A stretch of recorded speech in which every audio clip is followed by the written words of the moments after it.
सोचिए, हर सुबह आप अपने जीवन की नाकामियों, ट्रामा और निराशा के बोझ से जाग रहे हैं।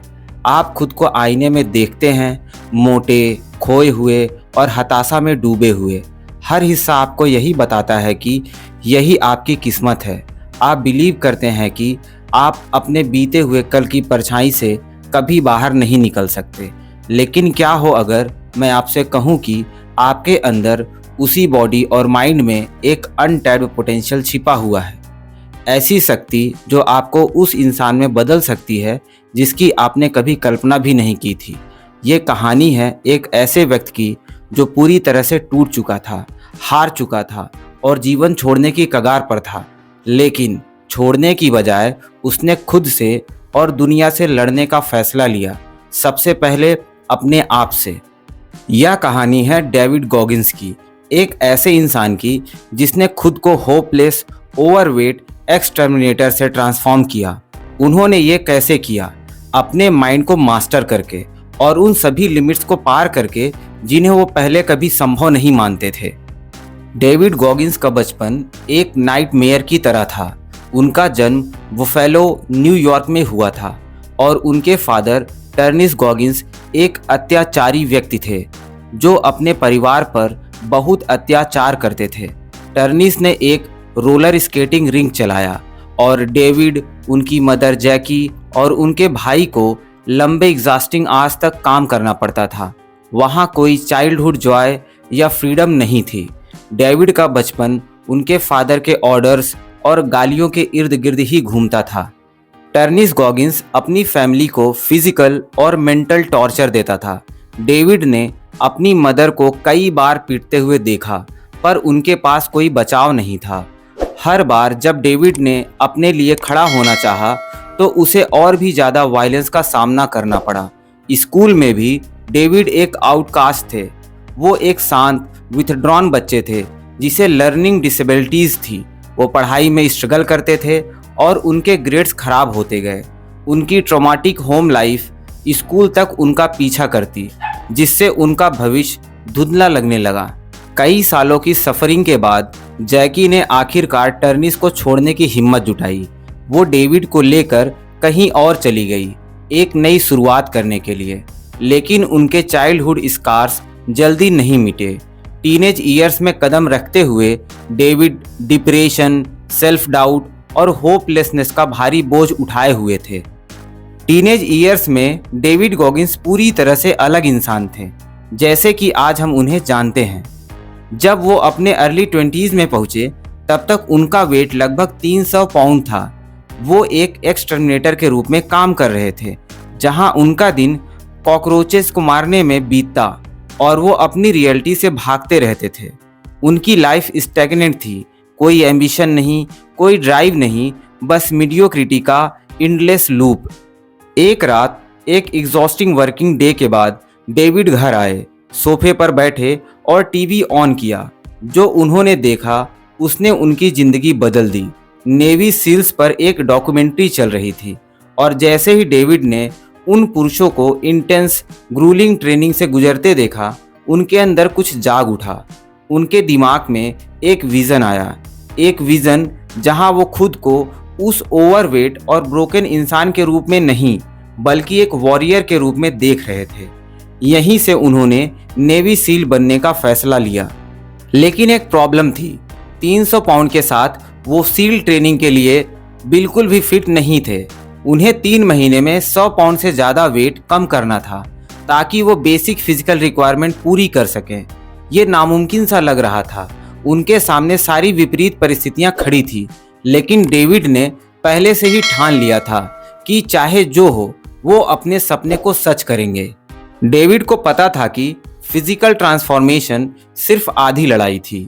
उनके माइंड में अभी भी डाउट्स, फियर्स और वो आवाज़ें थी जो उन्हें बताती थी कि वो फेल हो जाएंगे। लेकिन कुछ बदल गया था। अब उन्हें समझ आ गया था कि अगर वो अपने माइंड को कॉन्कर कर सकें तो उनकी बॉडी ऑटोमेटिकली फॉलो करेगी। यहीं से उनके लाइफ में मेंटल टफनेस का कॉन्सेप्ट आया। उन्होंने रनिंग शुरू की। शुरुआत में ये बहुत पेनफुल था। उनकी बॉडी जो सालों की नेग्लेक्ट से स्लगिश और भारी हो गई थी, हर स्टेप पर प्रोटेस्ट कर रही थी, लेकिन डेविड ने खुद को फोर्स किया। उन्हें पता था कि चेंज कंफर्टेबल नहीं होता। हर बार जब उनका माइंड उन्हें रुकने को कहता, वो और ज़्यादा जोर से पुश करते। वो हर दिन कई माइल्स दौड़ते, वेट उठाते और अपनी डाइट भी पूरी तरह से बदल डाली। प्रोग्रेस स्लो थी, लेकिन धीरे धीरे डेविड ने रिजल्ट्स देखना शुरू किया। जैसे जैसे उनका वेट कम होने लगा, उनका कॉन्फिडेंस भी बढ़ा। उन्हें यकीन होने लगा कि शायद वो इसे अचीव कर सकते हैं। लगभग 3 महीने में डेविड ने 100 पाउंड से ज़्यादा वेट लूज कर लिया। ये सिर्फ उनके बॉडी का मिरेकुलस ट्रांसफॉर्मेशन नहीं था, बल्कि उनके पूरे माइंडसेट का भी। पहली बार डेविड गॉगिंस को यह एहसास हुआ कि केवल वही लिमिट्स एग्जिस्ट करती हैं जो वो खुद पर लगाते हैं। डेविड गॉगिंस ने वेट लॉस कर लिया था और नेवी सील ट्रेनिंग के लिए क्वालिफाई कर लिया, लेकिन असली टेस्ट अब शुरू होना था। सील ट्रेनिंग, खासकर हेल वीक, टफेस्ट मैन को भी ब्रेक करने के लिए डिज़ाइन की गई है। ये एक कॉन्टिन्यूअस फिजिकल और मेंटल पनिशमेंट की वीक होती है। इसमें sleep deprivation, freezing cold water, endless physical exertion और कांस्टेंट प्रेशर झेलना होता है। ज़्यादातर लोग क्विट कर जाते हैं, लेकिन डेविड ने खुद से एक वादा किया था कि चाहे जो भी हो जाए वो कभी क्विट नहीं करेंगे। हेल वीक ने डेविड को उनकी ऑब्सोल्यूट लिमिट्स तक पुश किया। उन्हें मल्टीपल इंजरीज हुई, जैसे ब्रोकन बोन्स और स्ट्रेस फ्रैक्चर। उनकी बॉडी उन्हें बार बार गिव अप करने को कह रही थी, लेकिन डेविड ने पेन के साथ एक नया रिलेशन डेवलप कर लिया था। अब वो डिस्कम्फर्ट से बचते नहीं थे, बल्कि उसे इम्ब्रेस करते थे।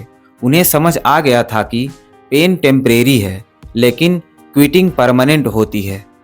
डेविड ने हेल वीक सिर्फ एक बार नहीं, बल्कि 3 बार कंप्लीट किया। उन्हें कई सेटबैक्स का सामना करना पड़ा, जैसे मेडिकल इश्यूज, जिनकी वजह से उन्हें फिर से शुरुआत करनी पड़ी। लेकिन उन्होंने कभी हार नहीं मानी। हर बार जब वो नीचे गिरे, वो और भी मजबूत होकर उठे। उन्होंने अपने माइंड का मास्टर बनना सीख लिया था और अब उन्हें कोई नहीं रोक सकता था। नेवी सील एक्सपीरियंस से डेविड ने एक पावरफुल लेसन सीखा, जिसे उन्होंने 40% रूल नाम दिया। डेविड के अनुसार, जब हमें लगता है कि हम अपनी लिमिट्स तक पहुंच चुके हैं, तब हम एक्चुअली सिर्फ 40% ही अपने पोटेंशियल का यूज़ कर रहे होते हैं। हमेशा हमारे पास कुछ और बचा रहता है, लेकिन ज़्यादातर लोग इसे कभी टैप नहीं करते, क्योंकि वो अपने माइंड की उस आवाज़ को सुनते हैं जो कहती है कि बस हो गया। डेविड ने 40% रूल को अपनी लाइफ के हर एस्पेक्ट में अप्लाई किया, चाहे वो अल्ट्रा मैराथन दौड़ रहे हों, वेट उठा रहे हों या किसी पर्सनल चैलेंज का सामना कर रहे हों। वो हमेशा खुद को उस पॉइंट से आगे पुश करते हैं जहां उनका माइंड उन्हें रुकने के लिए कहता है। इसी कांस्टेंट टेस्टिंग ऑफ लिमिट्स के थ्रू डेविड ने डिस्कवर किया कि ह्यूमन माइंड कितना पावरफुल हो सकता है। डेविड गॉगिंस के लिए मेंटल टफनेस नेचुरली नहीं आई थी। ये कुछ ऐसा था जिसे उन्होंने टाइम के साथ कांस्टेंट एफर्ट से डेवलप किया। उन्होंने इस प्रोसेस को कैलसिंग द माइंड कहकर डिस्क्राइब किया। जैसे आप फिजिकल लेबर से अपने हाथों पर कैलस बिल्ड करते हैं, वैसे ही आप अनकंफर्टेबल सिचुएशंस में खुद को इंटेंशनली डालकर मेंटल कैलस बिल्ड कर सकते हैं। डेविड डिस्कम्फर्ट से बचते नहीं थे, वो उसे ढूंढते थे। चाहे एक्सट्रीम कंडीशन में रनिंग हो, फियर का सामना करना हो या अपने बॉडी को कोलैप्स होने तक पुश करना हो, डेविड को समझ आ गया था कि ट्रू ग्रोथ केवल कंफर्ट जोन के बाहर ही होती है।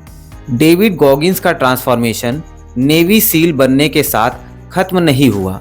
उन्हें जल्द ही समझ आ गया था कि वो अपनी लाइफ को सिर्फ मिलिट्री अचीवमेंट्स तक सीमित नहीं रखना चाहते। उन्होंने खुद को और भी ज़्यादा टेस्ट करने का डिसीजन लिया।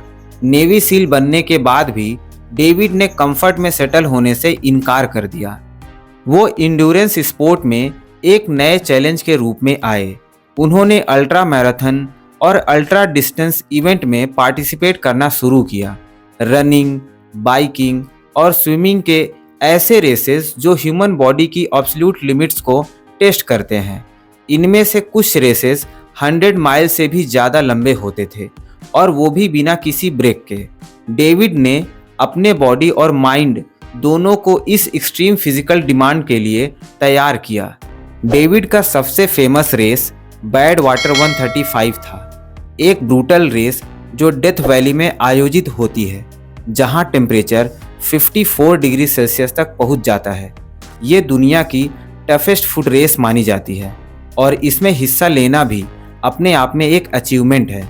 लेकिन डेविड ने इसे न सिर्फ फिनिश किया बल्कि कई बार किया, हर बार अपने मेंटल और फिजिकल स्टेमिना को रीडिफाइन करते हुए। अल्ट्रा मैराथन के अलावा डेविड ने वर्ल्ड रिकॉर्ड में भी अपना नाम दर्ज कराया। उन्होंने एक ऐसा चैलेंज उठाया जिसे बहुत कम लोग पूरा कर सकते हैं, पुलअप्स का वर्ल्ड रिकॉर्ड। उन्होंने तय किया कि वो 24 घंटों के अंदर जितना हो सके उतने पुलअप्स करेंगे। डेविड ने पहले भी कई फिजिकल डिमांडिंग फीट्स किए थे, लेकिन ये चैलेंज कुछ अलग था। ये उनके पूरे इंड्योरेंस, स्ट्रेंथ और मेंटल रिजॉल्व का टेस्ट था। डेविड ने मल्टीपल अटेम्प्ट्स किए। पहली बार में उनके हाथों पर छाले और घाव हो गए, जिससे उन्हें बीच में ही छोड़ना पड़ा। दूसरी बार में भी इंजरीज की वजह से वे फेल हुए, लेकिन डेविड गॉगिंस का सबसे बड़ा लेसन यही था, फेलियर एक ऑप्शन नहीं है जब तक आप खुद हार ना मान लें। तीसरे अटेम्प्ट में उन्होंने फाइनली सक्सेस हासिल की और गिनीज वर्ल्ड रिकॉर्ड तोड़ दिया। उन्होंने 24 घंटों में 4030 पुलअप्स पूरे किए। ये फीट सिर्फ फिजिकल स्ट्रेंथ का नहीं था, बल्कि रिलेंटलेस मेंटल टफनेस का सिंबल था। ये हर उस व्यक्ति के लिए एक मैसेज था जो अपने फेलियर की वजह से क्विट करने के बारे में सोचते हैं। डेविड गॉगिंस की लाइफ में जितनी भी चैलेंजेस और हार्डशिप्स आई, उन्होंने उन्हीं से सीखने का मौका ढूंढा। वो अपने एक्सपीरियंस को लेकर मोटिवेशनल स्पीकर और ऑथर बने। उनकी बुक कांट हर्ट मी एक बेस्ट सेलर बनी, जिसमें उन्होंने अपनी पूरी जर्नी डिटेल में बताई, कैसे उन्होंने अपने डीपेस्ट फियर और इनसिक्योरिटीज़ को फेस किया और एक इनविंसिबल माइंडसेट डेवलप किया। डेविड गॉगिंस की फिलॉसफी सिंपल थी, अगर आप अपना माइंड कंट्रोल कर सकते हैं तो आप अपनी रियलिटी भी चेंज कर सकते हैं। उनके स्पीचेस और इंटरव्यूज़ में यही मैसेज बार बार आता है। वे कहते हैं कि हम सभी में एक वॉरियर मेंटेलिटी होती है, लेकिन ज़्यादातर लोग उसे कभी एक्टिव नहीं करते। डेविड लोगों को इंस्पायर करते हैं कि वो अपने पेन और डिस्कम्फर्ट से भागने के बजाय उसे गले लगाएं और उससे ग्रो करें। डेविड गॉगिंस की लाइफ से हमें कई वैल्यूएबल लेसन्स मिलते हैं, जिन्हें हम अपनी पर्सनल और प्रोफेशनल लाइफ में अप्लाई कर सकते हैं। पहला, इम्ब्रेस डिस्कम्फर्ट। ग्रोथ केवल कंफर्ट जोन के बाहर ही होती है। जब भी आप अनकंफर्टेबल महसूस करते हैं, समझिए कि आप एक इम्पॉर्टेंट ब्रेक थ्रू के करीब हैं। दूसरा, द 40% रूल। जब भी आप फील करते हैं कि आपने अपनी पूरी कैपेसिटी तक काम कर लिया है, समझिए कि आप सिर्फ 40% पोटेंशियल तक पहुँचे हैं और पुश करें। रियल सक्सेस वहाँ मिलती है जहाँ बाकी लोग रुक जाते हैं। तीसरा, कैलस योर माइंड। जैसे फिजिकल ट्रेनिंग से मसल्स मजबूत होते हैं, वैसे ही मेंटल चैलेंजेस से आपका माइंड मजबूत होता है। खुद को इंटेंशनली अनकंफर्टेबल सिचुएशंस में डालें ताकि आपका माइंड हर चैलेंज के लिए तैयार रहे। चौथा, failure is a steeping stone. Failure को एक्सेप्ट करना सीखिए। डेविड ने हर फेलियर को एक लर्निंग अपॉर्चुनिटी के रूप में देखा, जिसे उन्होंने नेक्स्ट अटेम्प्ट में बेटर किया। पांचवा, स्टे हार्ड। ये डेविड का मंत्र है। इसका मतलब है कि चाहे लाइफ कितनी भी डिफिकल्ट क्यों न हो, आपको मेंटली टफ रहना है। अगर आप अंदर से स्ट्रांग हैं तो कोई भी बाहरी डिफिकल्टी आपको तोड़ नहीं सकती। डेविड गॉगिंस ने अपने लाइफ में जो कुछ भी अचीव किया है, वो एक ऑर्डिनरी व्यक्ति के लिए एक्स्ट्रा ऑर्डिनरी अचीवमेंट है। वो एक अब्यूज चाइल्ड से लेकर नेवी सील, इंड्योरेंस एथलीट और मोटिवेशनल स्पीकर बने। उनकी जर्नी हमें ये सिखाती है कि हमारी लिमिटेशंस सिर्फ हमारे माइंड में होती है। अगर हम अपने फियर्स, डाउट्स और इनसिक्योरिटीज से लड़ सकते हैं तो हम अपनी लाइफ के किसी भी ऑब्स्टिकल को पार कर सकते हैं। डेविड ने अपने माइंड और बॉडी को उस लेवल तक पुश किया जहां बहुत कम लोग पहुंच सकते हैं। वे आज भी अपने फिलॉसफी के साथ जी रहे हैं। लोगों को इंस्पायर करते हुए कि वो अपने अंदर छिपी पोटेंशियल को पहचानें और उसे बाहर निकालें। उनका जीवन इस बात का प्रूफ है कि इंसान क्या कर सकता है अगर वो कभी हार मानने से इनकार कर दे। डेविड गॉगिंस की कहानी सिर्फ उनके लिए नहीं बल्कि हम सभी के लिए एक इंस्पिरेशन है। वो हमें याद दिलाते हैं कि चाहे हमारी सर्कमस्टांसेस कितनी भी खराब क्यों ना हो, चाहे हमारी लाइफ कितनी भी सेटल्ड क्यों ना हो, हमारे अंदर हमेशा एक वॉरियर छिपा होता है। ये वॉरियर तभी जागता है जब हम खुद को अनकंफर्टेबल सिचुएशंस में डालते हैं, जब हम अपने फेलियर से डरने के बजाय उनसे सीखते हैं, और जब हम अपने माइंड को उस पॉइंट तक पुश करते हैं जहां बाकी लोग रुक जाते हैं। तो क्या आप रेडी हैं अपने अंदर के वॉरियर को जगाने के लिए?